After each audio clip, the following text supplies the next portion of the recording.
I'm Diana Barnard. I'm here from Vermont. I'm so pleased for this opportunity and want to apologize that I had hoped to have a family member with me here today from a patient who used medical aid in dying, but due to a combination of unforeseen circumstances, we won't have that opportunity, but I will share the story. My disclosures are that I'm a board member of Patient Choices Vermont, which is a statewide educational organization, and I do my work with them on a voluntary basis. I do occasionally provide expert testimony for legislative efforts from Compassion and Choices, and am occasionally reimbursed for that. And I will discuss off-label use of medications. And my hope today is to describe medical aid in dying, to explore why medical aid in dying is an important and perhaps necessary tool to address suffering, and to talk about the experience here in Vermont. And then I will leave a little time for questions and discussion, and then we're going to have a panel later, which I'm really looking forward to. So, just a reminder that our life and our death is really unique to every individual, and so important to keep that in mind, and that we all carry a variety of values. And as was alluded to earlier, for some people, living as long as possible is important, and we support that. And for other people, the quality of life and how they're living is important. And I believe that in a diverse society, we should be able to support and honor a variety of places that people come from. If you pay attention to no other slide in my presentation, I encourage you to pay attention to this one, which really is just a reminder that in order to address the real concerns that individuals have around how they're going to navigate their dying experience, the most important factor is to listen to them. And once we have listened to them, we can bring our expertise and work together on a plan. But we must start by listening to what's important for a patient, who they are, how they have navigated their life, because why would how they navigate their life change in the final few weeks or months? Occasionally it does, but oftentimes it does not. I love this quote from Atul Gawande that just reminds us that our ultimate goal, after all, is not a good death, but a good life to the very end. And again, I want to encourage you to imagine that patients that might be interested in medical aid in dying very much want this. I love cartoons because pictures sometimes speak louder than words. And this is a very concrete reminder that you see here, two individuals are looking at the very same situation, but seeing something very different. So imagining a medical provider on one side and a patient on the other just reminds us that we bring different things to the table, and how important it is to pause for a second and imagine the other perspective. I've been doing this work for a long time, and I'm really amazed that when people talk about what's most important at the very end of their lives, that for many people the themes are pretty universal. That if they are dying, if people are living, sometimes they have a variety of situations and burdens they will put up with. But if they're relatively certain they're dying, sometimes wishes become very concrete and small, and they often fall along these three lines. People would prefer to be at home. Again, most, not all. Most people want their loved ones around or nearby, and people want to be comfortable, however they describe that. For some, physical comfort is the most important thing. For others, social or existential comfort is more important. And we're going to talk about the different ways in which people suffer and address their comfort needs. I love this cartoon because it shows us, first of all, humor is very important when you're dealing with serious and life-limiting illness. And this shows Death by IKEA, which is, of course, a joke about how hard it is to put things together that you buy from IKEA, and you might get so frustrated. But it's really meant to say, look, there are many different ways in which we can die. And the truth is that most of us don't get to choose. And so the key here is that we want to be prepared for a variety of circumstances. You'll hear me say a few times, we need many tools in the toolbox, because when you come across a problem, you're never exactly sure what it is, how long it's going to last, or what the challenges is. So the theme here is that many options, many choices, and then figuring out which ones are right for any particular situation. I'm going to read you this beautiful quote that was written by a Dr. Eric Cassell, actually some time ago, back in 1982. It's a Hallmark article on suffering, and it's printed on the page, but I invite anybody who's interested to just close your eyes and listen deeply to these words. Suffering is experienced by persons, not merely by bodies, and has its source in challenges that threaten the intactness of the person as a complex social and psychological entity. Suffering can include physical pain, but is by no means limited to it. The relief of suffering and the cure of disease must be seen as twin obligations of a medical profession that is truly dedicated to the care of the sick. Physicians' failure to understand the nature of suffering can result in medical intervention that, though technically adequate, not only fails to relieve suffering, but becomes a source of suffering in itself. And so suffering is very complex. This is a really simple picture just to remind you of some of the basic ways in which we suffer. Many of us are aware of the physical symptoms, pain and nausea, fatigue, or weakness. And the truth is that we have many tools that can do a decent job of addressing some of those issues. There is also the psychological aspects, people who may have a history of depression, or people who are grieving because they witnessed another member of their family die under very challenging circumstances, and they're really afraid that they're going to face the same situation. There are the social stressors. How am I going to care for my children? How am I going to pick up my children at daycare when I'm running back and forth between chemo and throwing up? How am I going to support my family when my husband had to stop working to take care of me? These are very real things that affect people's day-to-day life and the quality of their life. And then there is the existential realm, which may have to do with things like, what is the purpose of my suffering? Why am I dying at 42 of metastatic breast cancer when I've been a good Christian? I've done everything right. What is the purpose of me losing control of my body or my bowels, or needing someone to care for me in bed as I die, when that's not something that I want? And as we look at this range of suffering and recognize that for any patient, you may move back and forth between these different dimensions. If you're having a pain crisis, most of your suffering in that moment is physical, and we need to address that first. As we get that under control, the other types of suffering are allowed to surface. And particularly now, given that we all die very differently than we did 50 or 100 years ago, we have much less sudden death and a lot more gradual, slow death. And that means that in that final chapter of life that we're all trying to live so well, there's much more likely to be a heavy disease burden. And sometimes we can manage it, and sometimes it becomes very challenging. And so here's my toolbox, right? If I call a carpenter, if I have a problem, I don't want somebody showing up with a hammer. I want somebody showing up with many tools, because we're never quite sure what's going to happen or how we're going to address it. So that's why I live in Vermont, and we like to use practical language. And so a toolbox is really a very helpful analogy for the patients I'm dealing with.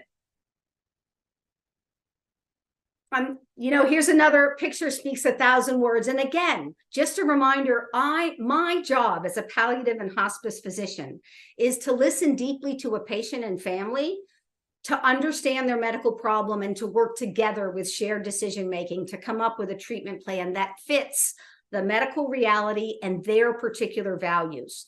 So there are some people who really prioritize living at all costs. They don't worry about or don't mind being in a hospital, being on machines, having a heavy disease burden. Even when death looks very close, they don't quite believe it, or they really want to live. And we have found a way in a medical system to honor those wishes, and we try to figure it out. And I will posit today that the typical person who is interested in medical aid in dying is simply on the other end of the rainbow of this individual. They don't want to live as long as possible. They're more worried about function, about the quality of life, about what's the day going to be like before I die? Am I going to be able to do the things that bring my life meaning? And so I encourage us to just think about both extremes, and that many people fall in the middle. So what is medical aid in dying as we practice it in Vermont? It's a practice. I like to refer to it as a procedure that legally allows a physician to prescribe a lethal dose of medication for a capable terminally ill patient with less than 6 months prognosis, and they must voluntarily self-administer. And the purpose, of course, is hastening death. I will just remind you that prognosis is something that is not an exact science, but it is based on good tools, and that when we're prognosticating, it's not only about how long people have to live, which is quite tricky to get exactly right, but also about what's the likelihood that I'm going to need more help at home, that I wouldn't be able to be cared for at home, that I might need to live in a skilled nursing facility for the end of my life. We actually can really do a good job of prognosticating on those things, and those have a major impact on people's decisions around treatments. And we need to be honest with them about what we know and also the uncertainty in what we don't know. It's really important to keep in mind that medical aid in dying is not a substitute for everything else that we can do to give you the best possible end-of-life care. It is definitely not a substitute for hospice. In fact, both go together very well. This is an and situation, not an or situation. We can talk more about this at the end of the conference, but it is not considered euthanasia in Vermont, in the United States. And I really have strong feelings around the fact that this is not suicide, that, we have learned in our country over time that words have meaning, and they have cultural and contextual meaning. And the meaning of suicide, when I say that word, I believe that most of us would think about a shocking event, somebody acting impulsively, violently, in isolation, and someone who might have a chance to live. And it's a really tragic, awful event. And this process is about someone, most of the people I see want to live, and yet they must accept that they are dying, and they simply want a little control about how they die and hastening their death.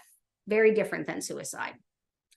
This is a quick snapshot of where it's legal, as we've heard before, and I'll just point out the way the map looks and how Vermont is on one end of the country and Oregon is on the other. And right now, those are the two places that individuals who are not residents can access this important service. I want to just mention this theme when we're talking about medical aid in dying. Many people talk about the importance of safeguards. It's important to have some structure and safeguards so that basically the people who are able to access this are eligible and the right people. And a barrier would be a way to make sure that people who are not eligible don't falsely or accidentally have access.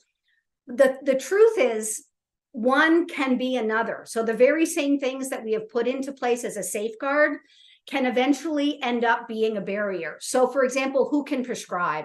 Some people say we should limit this to physicians, that there's a level of training and education that's important.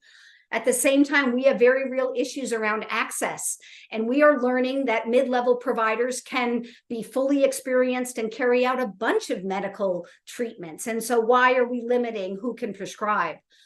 The waiting periods is a huge one. And again, I can't say enough how much patients want to live. Patients are not rushing out to do medical aid in dying very early in their prognosis. They might be thinking about it, but they are not racing to hasten their death. They want to live as long as possible. And I'm sure the other practitioners you hear from today have way too many experiences with individuals who wait too long to make a request because they've been busy living. And that's good, right? People are focused on living. And then suddenly they're hearing, oftentimes very late, because people haven't been open and honest, that their prognosis is very short. And during the waiting period, people have lost the ability to be able to access this law. And when that has happened to me, I will tell you, the patients that come to me for a request, they are not willy-nilly thinking about it one day and racing out the next. People have given this a lot of thought. And by the time they ask, an additional waiting period can really feel like a barrier. Location is huge because of the state you live in, because of the part of the state you live in and your ability to access medical care. And there are some situations in which individuals, for example, who might be living in a skilled nursing facility, are not allowed to ingest the medication, and that can become a logistical challenge or also a barrier. I mentioned before about the prognostication, just the reality that it's challenging, that we have tools to use to help us make an educated and informed estimate. And yet there are many studies out there that show us that physicians actually tend to be overly hopeful and overestimate how long people have, not underestimate. And that is a critical problem when you are talking to an individual who has specific wishes around the end of their life and wanting to be prepared for it. Finances is something I think we honestly have to talk about. I heard mention in David's talk about, people are worried that there might be a financial incentive to help somebody die quickly because we will save money.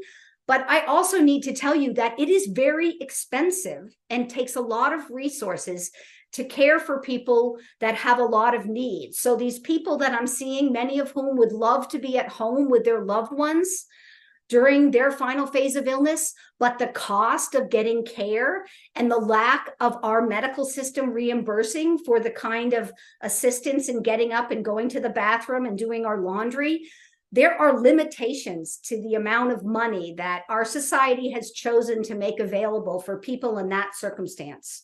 And it is unrealistic not to actually talk about that and to be open and honest. And I can also tell you, in Vermont, again, some people are really practical, and there are many people who simply do not want the final phase of their life to include spending a lot of their family's money that they have worked really hard for and have another wish for it, like passing it on to a granddaughter. So these often come down to value judgments, and we just need to be aware of the diversity, and we need to be honest. And then, there is a law that exists, a Medicare law that was basically passed, in my humble opinion, to try to undermine access to medical aid in dying once Oregon decided they were going to take this on. And there's a lot of confusion around what the law actually limits and what it doesn't limit. And that makes some people worried about payment for individuals who use Medicare as insurance. And there's sometimes confusion about access to medical aid in dying, but we should recognize that people do have a right to access, and there are ways to understand that go beyond the my talk today, but I'm happy to talk offline to folks. So just a little bit about our timeline in Vermont. Our law is called the Patient Choice and Control at End of Life Law. And that name was developed by our lead senator, who is a nurse, but a retired nurse who was working in the Senate. And she felt strongly that a descriptive title was important. And after working on it for 11 years, we passed it in May of 2013, and we were the first state to pass our law through a legislative process. So I'm a little bit proud of that. As with many laws, you pass a law, you gain experience, and laws sometimes need to be looked at again and adjusted to keep up with the experience on the ground. And so in April of 2022, we needed to update our law to allow for telemedicine. And it also added some additional protection for members of the healthcare team as long as they follow known standards of how to practice. And we actually had an additional 48-hour waiting period in our law, which had no clinical use and was very burdensome to patients who often lost their ability to participate. So we got rid of that. And then in May of 2023, following a lawsuit that Linda Bluestein and myself participated in, our state, again, I'm so proud of our brave little state, very quickly realized, oh yeah, actually it isn't constitutional to have that residency requirement. And we fixed our law and removed that requirement.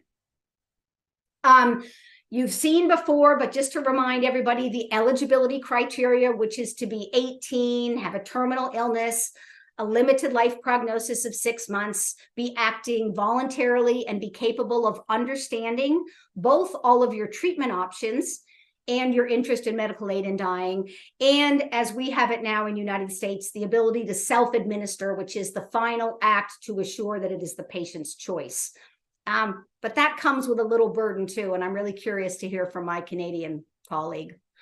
The basic process is that an individual must make a first request to a physician.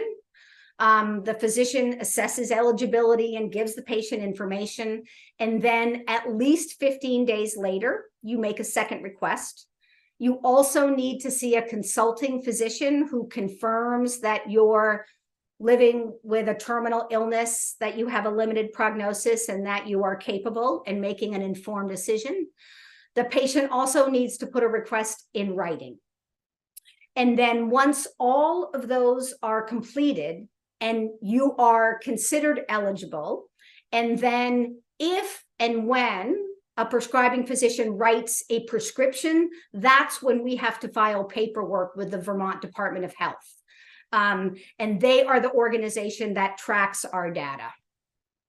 For those that are interested right now, this is the pharmacology we are using, and I will point out a couple of things. Number one, as with any medical practice, things change over time. And the best practice concoction that we are using right now comes from the Academy of Medical Aid in Dying and is an update of how we started the practice. We pre-medicate with some medications, we wait a bit of time, and then we use a mixture, which is really very high doses of several medications. And the truth is, it's much harder to help the body shut down, to help somebody die, even when they're very ill, than you might imagine. And the cost is expensive. And as I like to point out, it's not as expensive as a lot of chemotherapy or radiation treatments, but it is expensive. And I can tell you that my colleagues in various states where this is legal have various approaches to make sure that cost does not become a limiting factor, right? We have worried about somehow economically or socially disadvantaged individuals might be pushed into using medical aid in dying, which has not been the case.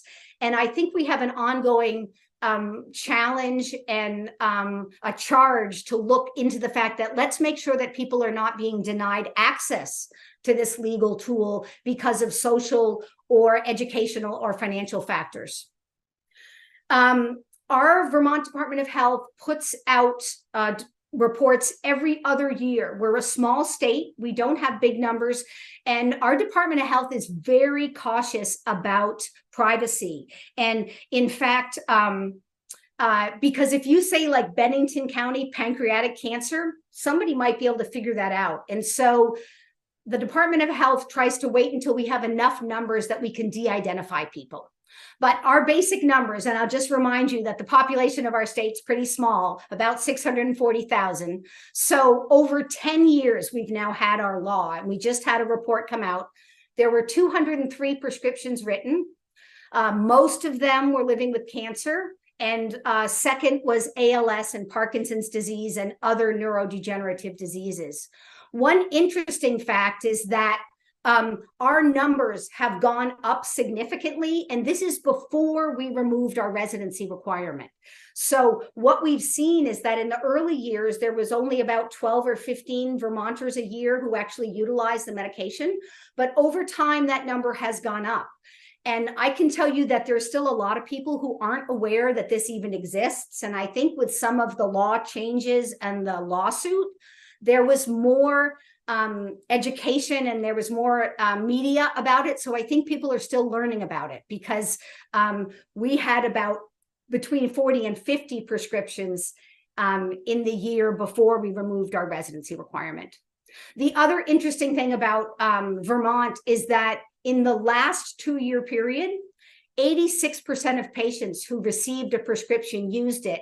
And I point that out only to say that there's a lot of experience that many people want to know they have this option, but they want to keep on living. And so they might stop the process at any time, or even when they qualify, or even when they get the prescription, might decide not to use it. Our practice in Vermont is really to try not to deliver or dispense the medications until the person is ready to take them. And that's for a variety of clinical and safety issues. But again, we have small numbers, so I don't want to make too many assumptions based on one report, but I think that's why you're seeing that percentage so high. There's my listen slide again, just as a reminder about anybody who's interested in medical aid in dying. Our job is to listen. Tell me more. What are you worried about? What previous experience do you have with death that has you worried about what will happen with your own death? And who do you have on your team to help you find a reason to live, to help you manage this challenging condition? One of the things that's super important, sometimes people will ask me about aid in dying, but they haven't been well informed about other things, about their right to stop or not to have treatments that may well be burdensome for them. That is super important. I mean, sometimes people get so caught up and love their oncologist that they continue to get chemotherapy, even though it's drastically affecting their quality of life. And that's what's making them think about hastening their death. And sometimes I talk to people and I say, geez, what were you feeling like when you weren't getting chemo? Do you know that you could stop that and your life and the quality of your life might be better? So that's super important. It's always important to talk about hospice as an important supporting tool for people that are living with terminal illness, because it's really helpful, and it's important to be honest. And again, it's important to be honest that there are limits to what we can do. There's limits to the chemotherapy we can give people with advanced cancer. There's limits to the things we can do for ALS. And there are limits to the support that we can offer for people who are trying to manage their death completely naturally and living with serious illness. I want to take just a couple of moments to talk about some of the challenges for out-of-state patients, because while it's true that we have now removed the residency requirement and that individuals can come here, because it turns out, right, when you step back and think about it, why would it ever be okay to limit access to medical care by the state that you live in? And just like my patients living with cancer go to Dana-Farber to get a second opinion about their chemo, somebody at Dana-Farber might want to come to me to get a second opinion about what's the final phase of their life going to look like. So it's wonderful that we have removed that, but there are some serious challenges. A lot of individuals may not understand that in order to access our law, all of the steps must happen in Vermont. So that means they have to make both asks and the consulting visit and ingest here. So for many people living with serious illness, they are too weak to be able to make that many trips. And I have honest conversations about, when you have limited energy, how do you want to spend it? And really deciding, because for some people, they need to stay closer to home, and we need to find other ways to help them not have suffering. This issue of advocacy, privacy, safety, and best practices, I will just say that a lot of people who contact me from out of state have had to advocate so hard to get somebody to listen to what they're worried about, that sometimes they can be kind of stressed and worried and pushy and demanding because they're so desperate. And it's just really a reminder to people that we're seeing people who are suffering, and our duty is to listen and to do the best we can. I'm sometimes meeting people who, at a very intensely emotional time, and I don't have a lot of time to get to know them and suss out what's important.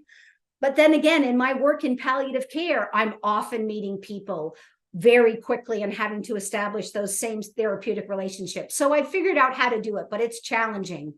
There's a lot of challenges with timing. When am I going to come and see you? Oh, I've got chemotherapy the first week of June. Can I come see you the second week? But then they call me and say, no, I'm still too sick. So that becomes challenging. once you qualify, figuring out when to come, again, because people want to live as long as possible. So even once I have qualified an individual from out of state, many of them are going back to their home state and living as long and as well as they can. And then figuring out when they should come and before it's too late has many, many social and existential and logistical challenges. And because we are a small state and have a small number of hospices, there are some real challenges with the amount of actual support that our hospice agencies can provide to people who they are meeting for the first time. So I'm really just being honest about some of the very real challenges, and we definitely don't have enough prescribers. I get calls and emails from people who are suffering every day, and my ability to manage those calls and to try to find other people to prescribe for them is really limited. And we are working really hard to try to change that, but it's going to take time. And unfortunately, many of the people who call me do not have that time, and it's heartbreaking. I just want to share this quick story. Willem's wife was who was going to join me today. Willem was actually a legislator who he worked in the legislature when we were passing our bill. So I got to know him very well. It also happened that our kids played soccer together. He was only 58, and he was a lawyer, and he was smart, and he was young, and he had a new wife and was very much in love before he found out late in 2020 that he had metastatic mucosal melanoma. And he immediately went into treatment because he very much wanted to live and was hoping the treatment would help improve the quality of his life and extend his life. And it wasn't until December 13th of 2021, he called me and said, I think I need your help. And this is his timeline, which I mentioned just to say how late he waited. I knew by hearing him on the phone, he sounded sick. So I went to see him 2 days after he called. I got the consulting doc to go. I saw him almost as soon as I could for the second request, barring a treatment that he went for. He gave me his written request on my second visit. He only got into home health on January 7th because he was doing pretty well. And then he called me on the 9th of January because he was really, really sick. But he really wanted to go for his chemotherapy because his oncologist has said it was going to help him live longer. And he was like, am I living? Am I dying? And I will tell you on that call, he was dying.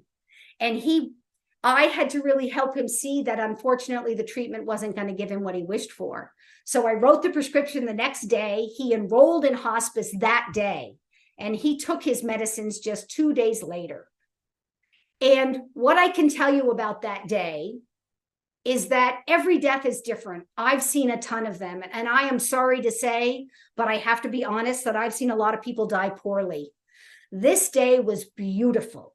His friends were there. They were visiting. They were telling stories. There was music playing. He was having one-on-one visits, saying goodbye to his closest family and friends. There was a calmness to the environment. And when Willem was ready, he was in this beautiful big bed, canopy bed. His brother was playing the violin. His whole family was piled on the bed. I handed him the medication in a glass, and he said, Forza, which I have now learned is an Italian word for like, let's go, or have fortitude, or we can do this. And he drank his cocktail, and within 2 minutes, he went unconscious. And within a very few minutes, he was gone. And his entire family was right there. And it was one of the most beautiful deaths I've ever witnessed. I have witnessed natural deaths in other ways, but I've witnessed a whole bunch of bad ones too. So I just think it's important to recognize that people who ask about hastening their death, that takes courage. That takes looking death in the eye. And whether you use the word Forza or this is a Swahili symbol for strength. And we talk so much about battling cancer and the war analogies, which I hate. But what I will say is that it takes an incredible amount of inner strength to recognize that your life is coming to the end and to try your best to live your life to the fullest until you get there. So, Couple of resources that are going to be on my slides. This is from Patient Choices Vermont, and this is a beautiful book that was written by the Lonnie Shavelson from the Academy of Medical Aid in Dying, which is kind of like a 101 for people who are interested or just want to learn more. Thank you very much for listening. Thank you so much for your talk. That was really enlightening. We have a couple questions that have come in. The first of which is, can you talk a little bit about how you assess capacity and a lack of coercion as well? And also, if there are treating psychiatrists involved, do you normally consult with those or get their input? Yes. So assessing capacity is a part of my routine everyday work. If I'm going to give somebody some doses of morphine, or if I'm going to support them through a surgery to address their vascular disease, it's part of my job to be able to say, does the patient understand the nature of what's about to happen? Are they aware of the potential benefits and burdens? Can they say back to me what those are, and do I have a good sense? And again, it's something that happens in my daily work. In terms of if someone has a regular psychiatrist, and that means that they are living with a mental illness that could potentially affect their judgment, then of course I'm going to include them in the team. I will say that as part of my assessing capacity, if I think somebody's judgment is not there, I don't move forward. I can make that own assessment on my own. It's only if I question, does this person have capacity or not, then I would seek a psychiatric input. But it doesn't happen very often. It's maybe happened to me a couple of times, because most times I already know, and most times it's clearly a yes or it's clearly a no. The coercion question is really important. First of all, I'm meeting with people at least twice and sometimes more. And as part of that meeting, I usually encourage them. I ask them if they're comfortable bringing their loved ones and having their loved ones present. And I also have some time alone with the patient. That's my practice no matter what I'm doing, both to give family and loved ones a chance to weigh in, because this family unit knows each other a whole lot better than I do, but also to give the patient privacy to ask. And I also will just mention that people worry about coercion, but let me say this, there's autonomy, but then there's relational autonomy. So autonomy is not everything it's cracked up to be. That means I can do whatever I want. But the truth is, most people practice relational autonomy. If something is really important to my husband or my child, I might think differently about it. I have had patients who told me privately they did not want to have chemotherapy or not have a pacemaker put in. But when we carefully explored and thought about it, their family really wanted them to try. And they decided in relational autonomy to give it a try, even though if they were living all by themselves, they wouldn't. Now, is that good or bad or right or wrong? That's not for me to decide, right? So I will just say that coercion is an interesting word, but I do not believe it happens. And I definitely have had people choose not to move forward because their family had strong objections and didn't want to move forward. Although I've also had beautiful family conversations where people come to a better understanding of why their loved one wants to do it, even if they wouldn't want to do it themselves. Thank you. In your experience, how many more days would you say your patients have been on hospice? Would they have been on hospice without ingestion? That's a great question. And remember how we talked about, the truth is it's really hard to know how long people have to live. It's easier to know that they might end up bedfast or needing to be in a skilled nursing facility. In my experience, people wait very late. They wait until they have days or maybe weeks to live. Who is it for me to decide what does that really mean? What does a few extra weeks mean? What does a few extra days mean? What's important to keep in mind is that people are fearful of what will happen at the end, and deeply understanding what those fears are, doing everything you can to allay them, and giving them an out is very helpful in allowing them to set aside those fears and keep on living.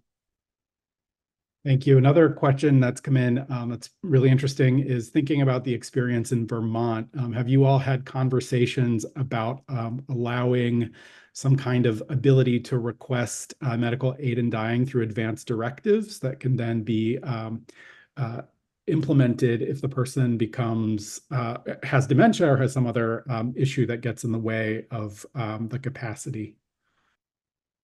That's a great question. I will tell you the reason I got into this work, and that's a great question that comes from patients and families. They kind of know what they want. We don't have medical aid in dying because doctors and nurse practitioners want it. Patients are asking for it. And so patients will say, why can't I put this in writing? Right now, our law is such that you have to have the ability to ask for it in the moment. So you can't ask for it ahead of time. The issue of dementia is such a gut-wrenching one because while some people are comfortable living with very compromised mentation and a physical body, there are many people who fear advanced dementia and would love to be able to make this request ahead of time. I do not see that changing in our country anytime soon, and we need more tools to address the very real suffering that individuals find themselves in, particularly in the setting of progressive cognitive impairment. Thank you. And then I'm also hoping you might be able to talk a little bit more about folks coming into Vermont. You mentioned some aspects of that in your talk, but can you talk a little bit more to the numbers? Are you seeing a lot of folks come from other states? Yes. So a lot of this is preliminary, right? Because we just had a report come from our Vermont Department of Health. We won't have a report for 2 years. And we just removed it in May of this year. So we're really only a few months into it. I can be impatient myself. And so I want everything to be fixed down the road. But the truth is, we're just hearing a little bit. But what I told you is true. I work with several other medical providers in the state who are willing to see people from out of state. And we're trying to get together and work in a way to kind of track numbers and keep track. I will tell you that there's been several people who have used the law, and there are dozens of people who are interested in coming. Excellent. Thank you so much for fielding these questions and an excellent talk.